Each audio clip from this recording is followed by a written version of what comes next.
Dans une précédente vidéo, j'ai demandé à avoir plus d'action et plus de violence, et dans cet épisode, j'ai été servi. Salut à tous et bienvenue sur Frad Movie, j'espère que vous allez bien. Installez-vous confortablement, aujourd'hui on va parler de The Last of Us, épisode 8.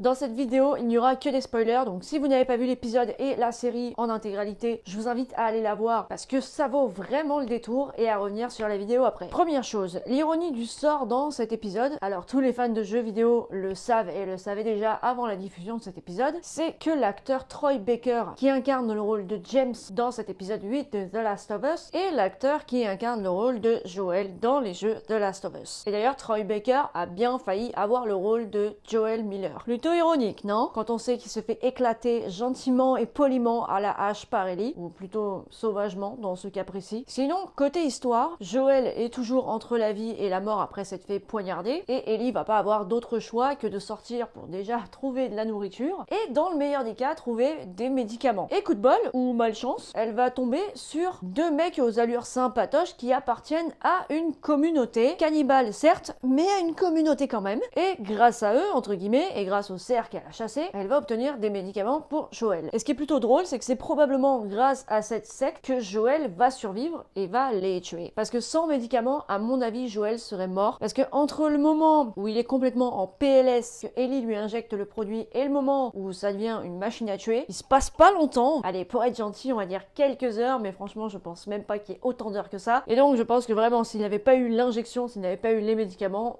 il serait probablement resté. Au début de l'épisode, quand on voit ce fameux gentil pasteur lire la Bible, je me suis dit à ce moment-là, il est fort probable que quelqu'un vient de mourir et qu'il est en train de faire une espèce de cérémonie. Et je me suis dit, ce quelqu'un, si ça s'avère être le cas, il est à 200% possible que ce soit le mec que Joel a tué. Et effectivement, ça n'a pas raté. En même temps, ça paraissait absolument logique à partir du moment où on sait qu'il était vraiment en train de lire la Bible pour faire une espèce de cérémonie pour rendre hommage à quelqu'un qui était mort. C'était sûr et certain qu'il s'agissait bien évidemment du mec que Joel avait tué. Ça donne quand même un peu plus de sens à l'épisode, sinon on voit pas pourquoi il se serait retourné contre eux. David, le professeur qui s'est repenti en pasteur, assez spécial, on va se l'avouer. Dès le départ, ça se voit sur sa gueule de toute façon. Il a l'air totalement innocent quand il parle à Ellie. Alors, en soi, dans la vraie vie, tu pourrais penser qu'il est innocent. Nous, on regarde une série, donc on sait très bien qu'il y a quelque chose derrière qui est pas net chez lui. C'est sûr, c'est obligé. On en a vu des films avec des zombies. Les gars comme ça, c'est obligé qu'ils cachent quelque chose. C'est sûr. En fait, il s'avère que ce charmant pasteur, ce gentil pasteur,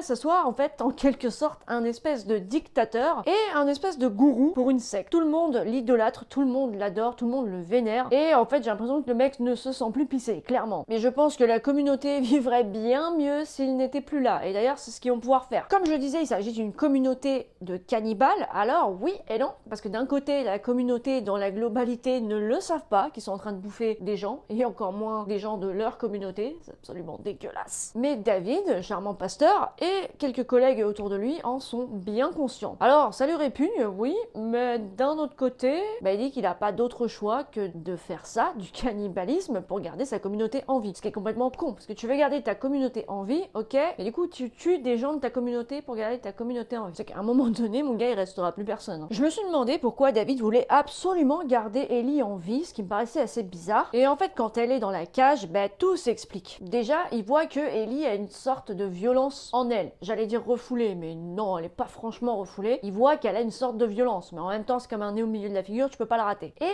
il aime ça, parce que lui-même dit qu'il est violent et qu'il est pareil. Sur la violence, ok, on est d'accord. Première chose pour laquelle il ne veut pas la tuer. Deuxième chose, il se dit probablement qu'il pourrait faire équipe et qu'elle pourrait cacher en quelque sorte toutes ses atrocités, qu'ils pourraient faire ça ensemble et qu'elle ne dirait rien, il aurait confiance en elle, entre guillemets quand même. Deuxième raison qui fait qu'il a envie de la garder en vie. Et la troisième raison pour laquelle il voudrait la garder en vie, c'est probablement pour abuser d'elle. Est-ce que David est un pédophile? Oui, probablement, j'ai peu de doutes. J'ai adoré toute cette partie où Ellie est enfermée dans la cage, l'acting, il est dingue. Franchement, je pense que c'est la première fois que Bella Ramsey porte autant un épisode sur ses épaules, parce que dans l'épisode 7, elle le portait sur ses épaules, ok, mais il n'y avait pas non plus énormément de choses à porter. Là, on a vraiment des émotions de malade et vraiment un acting incroyable. Et pour moi, c'est un peu son épisode. Alors certes, elle est soutenue par d'autres acteurs à côté, mais force est de constater que son acting l'acting, il est impeccable. Moi qui étais assez réticente au départ, même si j'avais vite accroché, j'étais quand même assez réticente au niveau de la ressemblance entre Ellie du jeu et Ellie de la série. Mais là, ouais, force est de constater, épisode 8, je suis complètement conquise par cette actrice. Je n'en vois aucune autre à sa place. Il y a une chose que j'ai beaucoup aimé chez Ellie et son infection, c'est que c'est la première fois qu'elle s'en sert pour rester en vie. C'est-à-dire qu'à chaque fois, si quelqu'un évidemment découvre qu'elle a été mordue et qu'elle est infectée, ça peut lui causer des soucis et accessoirement la mort. Là, non, au contraire, ça ne va pas lui causer des soucis, mais ça va la sauver. Parce que quand ils vont se rendre compte qu'elle a été mordue et qu'elle est infectée, bah en fait tu peux pas la manger, parce que du coup, si tu la manges, bah t'es infecté. Bon, au final, David, qui est pas si con que ça, voit très vite que elle est infectée, mais qu'elle est immunisée. Alors il dit une phrase qui a du sens, mais en même temps qui est con à la fois, c'est que tu ne te débattrais pas autant pour rester en vie si t'étais infecté. Ouais, c'est-à-dire qu'en fait, infecté ou pas, moi, à la place d'Ellie, j'ai pas envie d'être coupé en petits morceaux, tu vois. Donc,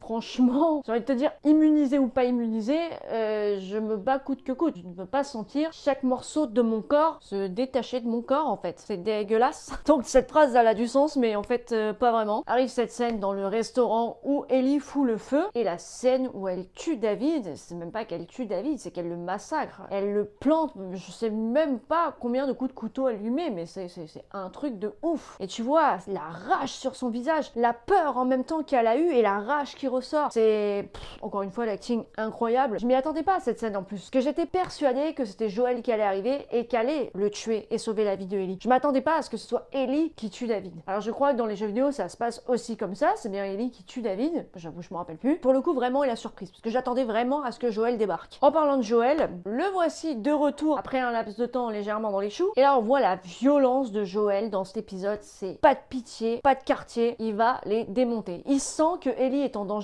En même temps, il l'a entendu qu'elle allait partir, mais à ce moment-là, il était encore un peu dans les vapes, donc il pouvait pas faire grand-chose. Mais quand les gars viennent l'attaquer, il le sait qu'Ellie est en danger et que il faut qu'il bouge. Et là, il y a pas de quartier, quoi. Les mecs, il va les tuer un par un, il va les torturer. Et tu sens à ce moment-là qu'il est prêt à tout pour la sauver. Déjà, on commençait à le sentir depuis 2-3 épisodes, mais là, tu sens vraiment que faut pas toucher un cheveu d'Ellie parce que sinon, Joel va se vénère. Il va se vénère de ouf. Et là, à la fin, quand il la prend dans ses bras, tu sens vraiment que c'est comme s'il aurait pris Sarah dans ses bras, quoi. Et cette scène, elle est super touchante. Ellie qui se débat, et même quand elle ouvre les yeux et qu'elle voit Joel, elle continue à se débattre pendant un laps de secondes parce qu'elle est tellement choquée par ce qui vient de se passer. Elle a beau avoir de la violence en elle, elle est choquée par ce qui vient de se passer. Et cette scène entre les deux, les retrouvailles, et de voir que Ellie est vivante et de voir que Joel est vivant, l'émotion est au rendez-vous et les retrouvailles entre les deux personnages, elle est super touchante. Allez, pour se donner un petit point négatif dans cet épisode, on a eu quand même quelques petits faux raccords et je pense que le plus violent de tout ça, c'était la veste. Quand Joel donne sa veste à Ellie, franchement, regardez la séquence, la veste, elle est presque passée de Joel à Ellie comme ça, quoi. Les gars, on est sur un gros budget, vous êtes tous des professionnels, évitez ce genre d'erreur quand même, parce que bon, il y en a eu 2-3 autres dans l'épisode, 2 je crois, mais celle-ci, elle m'a vraiment choquée. Je me suis repassé les trucs 3 fois, 4 fois, je me suis dit, ouais, quand même, les gars, un minimum, quoi. La veste, elle passe pas de l'un à l'autre en claquant des doigts. Ouais, c'était vraiment pour chagriner, hein. L'épisode était génial. Pour conclure, cet épisode, il était magistral. J'ai adoré, je voulais de la violence, je voulais de l'action, j'en ai eu, je voulais de l'émotion aussi en même temps, et franchement, j'en ai eu aussi, il y avait de tout. Et ça fait un cocktail explosif. Voilà pour cette vidéo, dites-moi dans les commentaires ce que vous en avez pensé. N'hésitez pas à liker, à vous abonner à ma chaîne pour voir mes prochaines vidéos. Et sur ce, je vous dis bonne journée ou bonne soirée et à la prochaine.